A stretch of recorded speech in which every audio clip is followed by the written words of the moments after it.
Assalamualaikum warahmatullahi wabarakatuh. Salam sejahtera, salam guru penggerak. Jumpa lagi dengan saya Ilfantari Soleha dalam sesi penyelesaian tugas koneksi antar materi modul 3.1 pengambilan keputusan berbasis nilai-nilai kebajikan sebagai pemimpin. Bukalah matamu, saatnya meraih mimpimu. Tujuan pembelajaran khusus pada sesi koneksi antar materi kali ini yang pertama yaitu CGP membuat kesimpulan atau sintesis dari keseluruhan materi yang didapat dengan beraneka cara dan media. Kemudian yang kedua, CGP dapat melakukan refleksi bersama fasilitator untuk mengambil makna dari pengalaman belajar dan mengadakan metakognisi terhadap proses pengambilan keputusan yang telah mereka lalui dan menggunakan pemahaman barunya untuk memperbaiki proses pengambilan keputusan yang dilakukannya. Untuk menyelesaikan tugas koneksi antar materi pada kali ini ada kaitannya dengan beberapa modul yang sudah saya pelajari pada pendidikan calon guru penggerak di sesi-sesi yang lalu, yaitu modul 1 dan modul 2. Kemudian, dalam penyelesaian tugas kaitan antar materi ini, saya menggunakan panduan yang tertulis di LMS. Adapun panduan pertanyaan untuk membuat rangkuman kesimpulan pembelajaran adalah sebagai berikut. Panduan pertanyaan yang pertama yaitu bagaimana filosofi Ki Hajar Dewantara dengan Traktat Trilokanya memiliki kaitan dengan penerapan pengambilan keputusan sebagai seorang pemimpin. Baiklah, siapa yang nggak kenal Ki Hajar Dewantara? Tentunya kita semua kenal dengan Bapak Pendidikan. Filosofi fundamental Pratap Triloka yang dikenal dengan Ing Ngarsa Sing Tulodya, Ing Madya Mangunkarsa, Tutpuri Handayani sangat relevan untuk dijadikan pedoman atau landasan dalam mengambil sebuah keputusan yang bertanggung jawab, berpihak pada murid, serta menjunjung tinggi nilai-nilai kebijakan universal.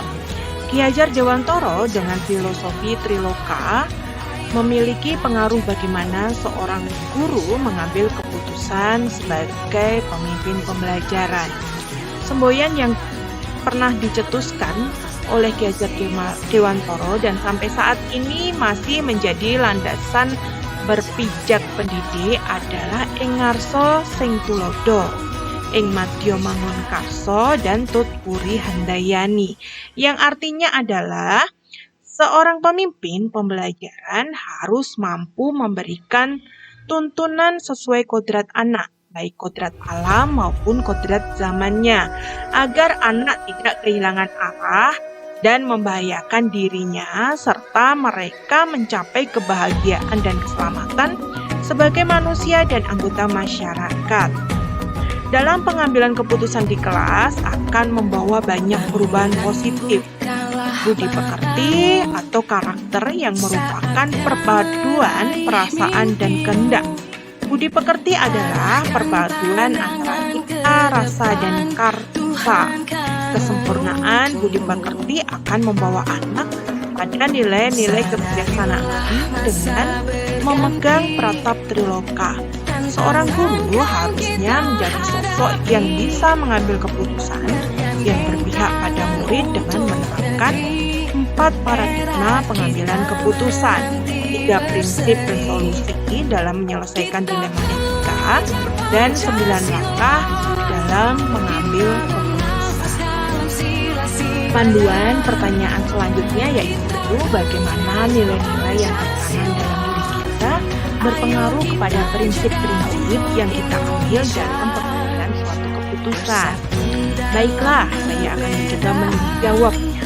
Proses pengambilan keputusan yang bertanggung jawab dan kompetensi kesadaran diri, pengelolaan diri, kesadaran sosial dan keterampilan berhubungan sosial akan mewujudkan Tutpuri Handayani dengan memberikan dorongan secara moral maupun material bagi semua warga sekolah, tak terkecuali murid-murid kita.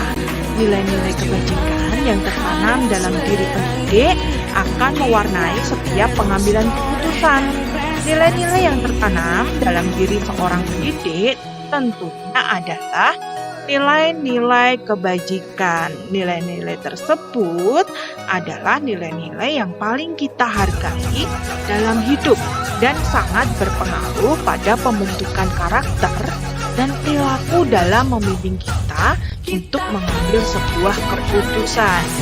Sebagai pemimpin pembelajaran, ketika kita menghadapi situasi dilema etika, akan ada nilai-nilai kebajikan yang saling bertentangan. Namun, dengan nilai-nilai kebajikan yang tertanam dalam diri kita, akan sangat berpengaruh pada proses pengambilan keputusan. Keputusan yang tepat adalah keputusan yang minim resiko, mengandung keberpihakan pada murid, dan dapat dipertanggungjawabkan. Bagaimana materi pengambilan keputusan berkaitan dengan kegiatan coaching yang diberikan pendamping atau fasilitator dalam perjalanan proses pembelajaran kita, terutama dalam pengujian pengambilan keputusan yang telah kita ambil. Apakah pengambilan keputusan tersebut telah efektif? Masihkah ada pertanyaan-pertanyaan dalam diri kita atas pengambilan keputusan tersebut? Hal-hal ini tentunya bisa dibantu oleh sesi coaching yang telah dibahas pada sesi sebelumnya. Tentu saja dalam proses pendidikan guru penggerak ini, saya dan teman-teman selalu berkolaborasi dengan pengajar praktek dan Bapak fasilitator, terutama dalam hal menyelesaikan masalah yang sedang kita hadapi. Dalam proses pengambilan keputusan, selain menggunakan 9 langkah pengambilan dan pengujian keputusan, kita sebagai pendidik harus memiliki keterampilan coaching. Hal ini sangat membantu dalam pengambilan keputusan. Keterampilan coaching ini membekali guru untuk menjadi coach bagi dirinya dengan mengajukan pertanyaan-pertanyaan untuk memprediksi hasil, melihat berbagai opsi, solusi, sehingga dapat mengambil keputusan dengan baik. Panduan pertanyaan selanjutnya yaitu bagaimana nilai-nilai yang tertanam dalam diri kita berpengaruh kepada prinsip-prinsip yang kita ambil dalam pengambilan suatu keputusan. Baiklah, saya akan mencoba menjawabnya. Proses pengambilan keputusan yang bertanggung jawab dan kompetensi kesadaran diri, pengelolaan diri, kesadaran sosial, dan keterampilan berhubungan sosial akan mewujudkan Tutwuri Handayani dengan memberikan dorongan secara moral maupun material bagi semua warga sekolah, tak terkecuali murid-murid kita. Nilai-nilai kebajikan yang tertanam dalam diri pendidik akan mewarnai setiap pengambilan keputusan. Nilai-nilai yang tertanam dalam diri seorang pendidik tentunya adalah nilai-nilai kebajikan. Nilai-nilai tersebut adalah nilai-nilai yang paling kita hargai dalam hidup dan sangat berpengaruh pada pembentukan karakter dan perilaku dalam membimbing kita untuk mengambil sebuah keputusan. Sebagai pemimpin pembelajaran, ketika kita menghadapi situasi dilema etika, akan ada nilai-nilai kebajikan yang saling bertentangan. Namun, dengan nilai-nilai kebajikan yang tertanam dalam diri kita, akan sangat berpengaruh pada proses pengambilan keputusan. Keputusan yang tepat adalah keputusan yang minim resiko, mengandung keberpihakan pada murid, dan dapat dipertanggungjawabkan. Bagaimana materi pengambilan keputusan berkaitan dengan kegiatan coaching yang diberikan pendamping atau fasilitator dalam perjalanan proses pembelajaran kita, terutama dalam pengujian pengambilan keputusan yang telah kita ambil. Apakah pengambilan keputusan tersebut telah efektif? Masihkah ada pertanyaan-pertanyaan dalam diri kita atas pengambilan keputusan tersebut? Hal-hal ini tentunya bisa dibantu oleh sesi coaching yang telah dibahas pada sesi sebelumnya. Tentu saja dalam proses pendidikan guru penggerak ini, saya dan teman-teman selalu berkolaborasi dengan pengajar praktek, dan Bapak fasilitator, terutama dalam hal menyelesaikan masalah yang sedang kita hadapi. Dalam proses pengambilan keputusan, selain menggunakan 9 langkah pengambilan dan pengujian keputusan, kita sebagai pendidik harus memiliki keterampilan coaching. Hal ini sangat membantu dalam pengambilan keputusan. Keterampilan coaching ini membekali guru untuk menjadi coach bagi dirinya dengan mengajukan pertanyaan-pertanyaan untuk memprediksi hasil, melihat berbagai opsi, solusi, sehingga dapat mengambil keputusan dengan baik. Bagaimana pengambilan keputusan yang tepat tentunya bertampak pada terciptanya lingkungan yang positif, kondusif, aman, dan nyaman. Sebuah keputusan yang kita ambil akan berdampak pada implementasi pembelajaran dan mempengaruhi situasi di kelas atau sekolah. Sesulit apapun keputusan yang harus diambil untuk permasalahan yang sama-sama benar, sebagai seorang pemimpin tentunya yang pertama kali dilakukan adalah dengan menggali atau mengidentifikasi kasus yang terjadi. Jika kasus tersebut berkaitan dengan dilema etika, maka kita harus mampu menganalisa pengambilan keputusan berdasarkan pada 4 paradigma, 3 prinsip, dan 9 langkah pengambilan keputusan, serta pengujian keputusan.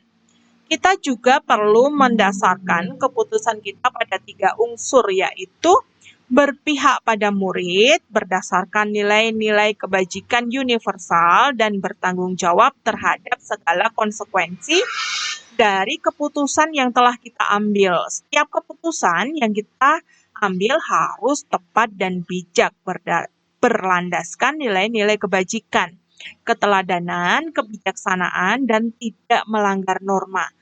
Dengan landasan tersebut, kita dapat menciptakan lingkungan yang positif, kondusif, aman, dan nyaman.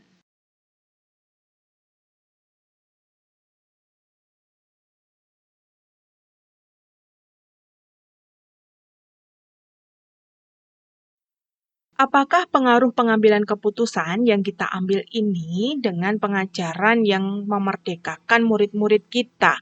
Bagaimana kita memutuskan pembelajaran yang tepat untuk potensi murid kita yang berbeda-beda? Tentu saja, keputusan yang kita ambil sangatlah berpengaruh besar terhadap pembelajaran yang memerdekakan murid. Misalnya, mengimplementasikan pembelajaran berdiferensiasi agar bisa memfasilitasi semua kebutuhan belajar murid dengan melakukan diagnostik awal seperti kesiapan belajar, minat belajar siswa, serta profil belajar murid kita. Kemudian, langkah selanjutnya yaitu membuat strategi, metode, memilih media yang sesuai dengan kebutuhan belajar mereka agar kembangkan potensi, bakat, minat, dan kecerdasan mereka dengan tepat sehingga murid merasa merdeka belajar dan tercipta well-being dalam ekosistem sekolah.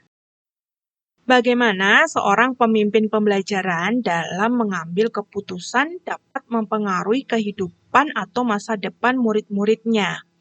Sebagai seorang pemimpin pembelajaran, maka setiap keputusan yang diambil akan bertampak dan mempengaruhi kehidupan masa depan murid-muridnya, yang sering kita sebut sebagai jangka pendek versus jangka panjang. Pendidik yang mampu mengambil keputusan secara tepat, benar, dan bijak melalui pengujian benar salah menggunakan 5 uji, yaitu uji legal, uji regulasi, uji institusi, uji publikasi, dan uji panutan atau uji idola akan memberikan dampak akhir yang baik dalam proses pembelajaran, sehingga mampu menciptakan well-being murid untuk masa depan yang lebih baik. Apabila seorang guru hanya mengajarkan mengikuti kehendak guru, maka guru tidak akan pernah menemukan potensi, kecerdasan, bakat, minat yang dimiliki murid. Namun, jika pendidik mampu membuat keputusan untuk melakukan proses pembelajaran berdasarkan kebutuhan murid, yaitu dengan merdeka belajar dan merancang pembelajaran yang berdiferensiasi. Diintegrasikan dengan pembelajaran sosial emosional dan penciptaan budaya positif di sekolah. Maka sudah dapat dipastikan perkembangan budi pekerti, minat dan bakat, kecerdasan dan potensi murid-murid di masa mendatang akan berkembang dengan baik.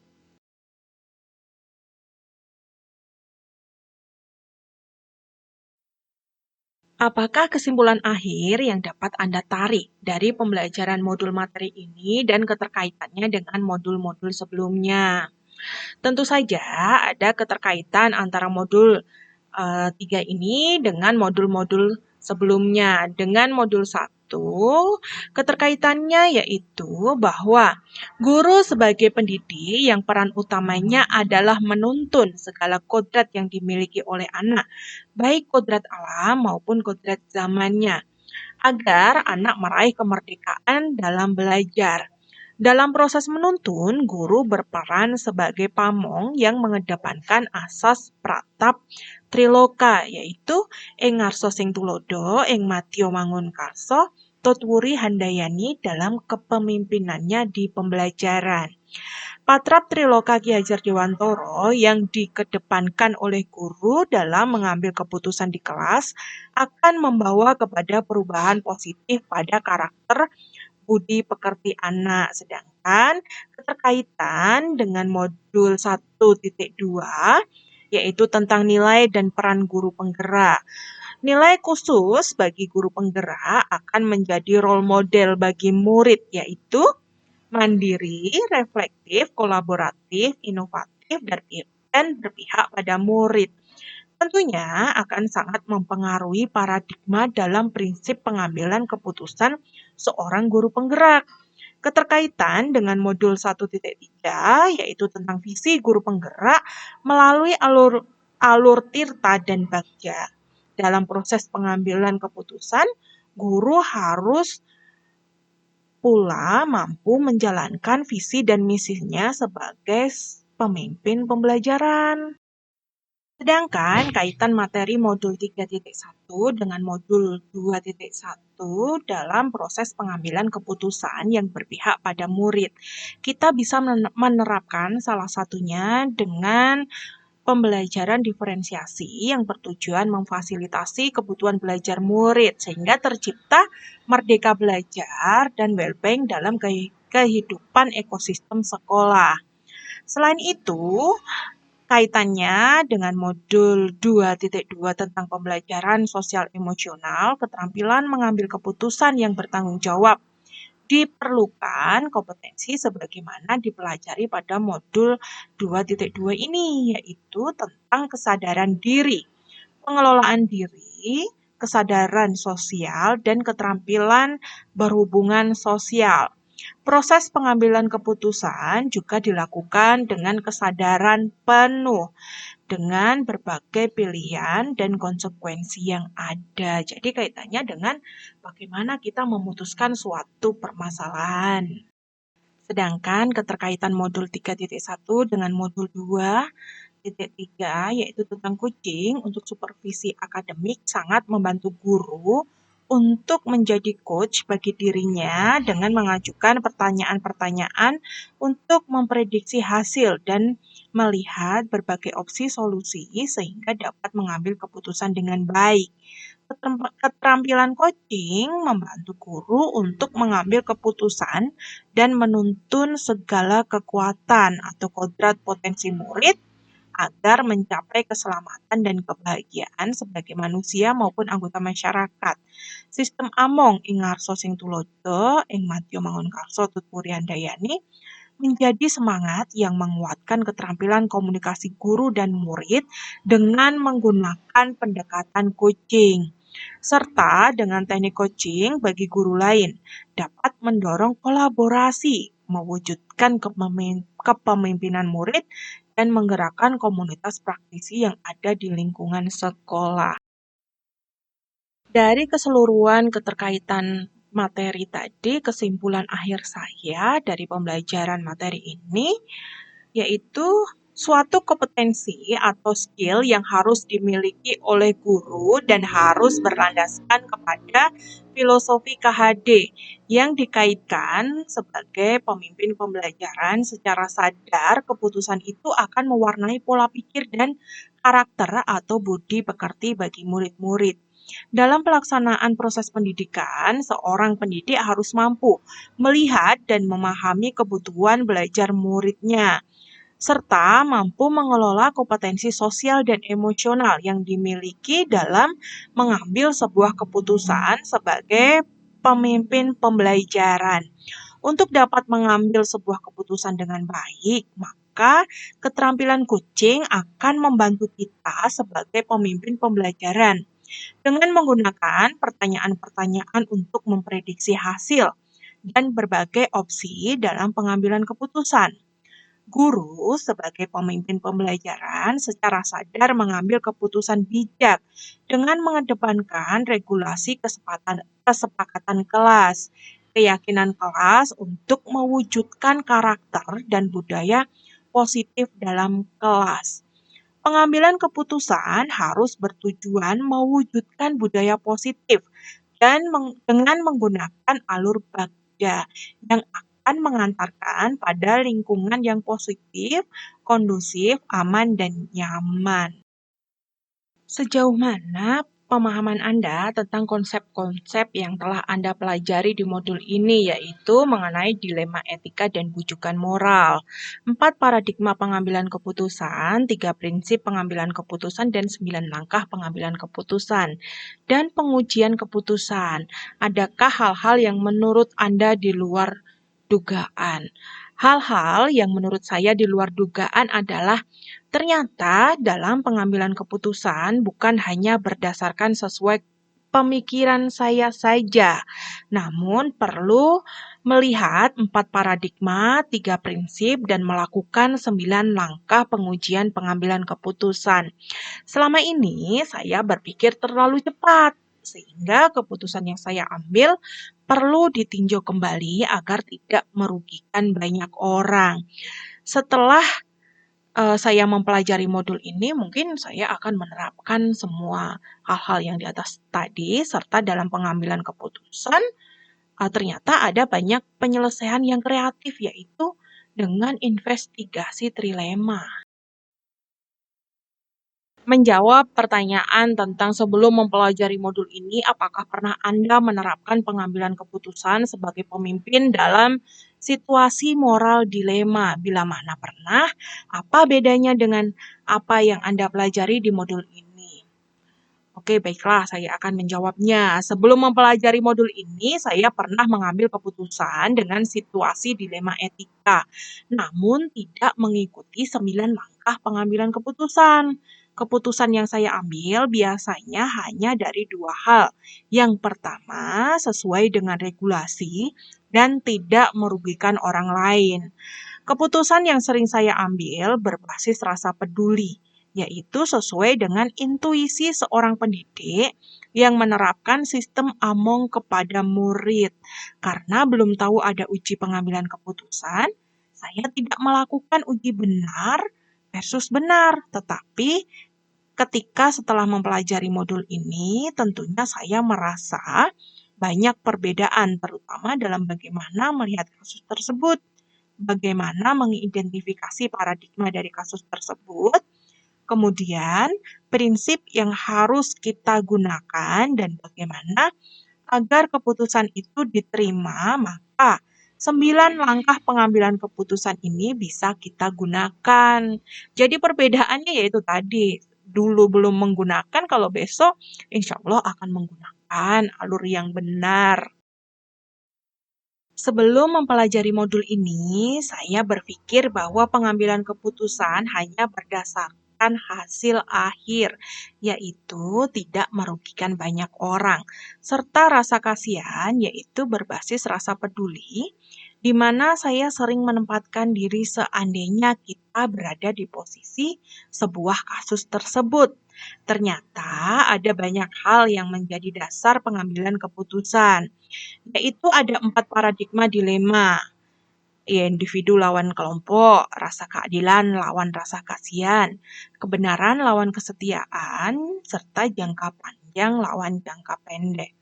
Setelah mempelajari modul konsep pengambilan dan pengujian keputusan, saya lebih yakin dengan apa yang sudah saya terapkan sebagai suatu keputusan. Saya berencana akan mengimplementasikan dalam setiap pengambilan keputusan, baik sebagai pemimpin pembelajaran maupun dalam ikut serta pengambilan kebijakan di sekolah dan komunitas praktisi yang saya ikuti. Yang perlu diperhatikan adalah tidak ada benar salah dalam pengambilan sebuah keputusan dan tidak ada keputusan yang mengakomodir semua kepentingan. Namun, keputusan akan efektif dan tepat jika kita berpedoman berpihak pada murid, mengandung nilai-nilai kebijakan universal, dan dapat dipertanggungjawabkan atas semua konsekuensi yang ada. Seberapa penting mempelajari topik modul ini bagi Anda sebagai seorang individu dan Anda sebagai seorang pemimpin? Topik modul 3 ini sangat penting untuk dipelajari oleh saya, baik sebagai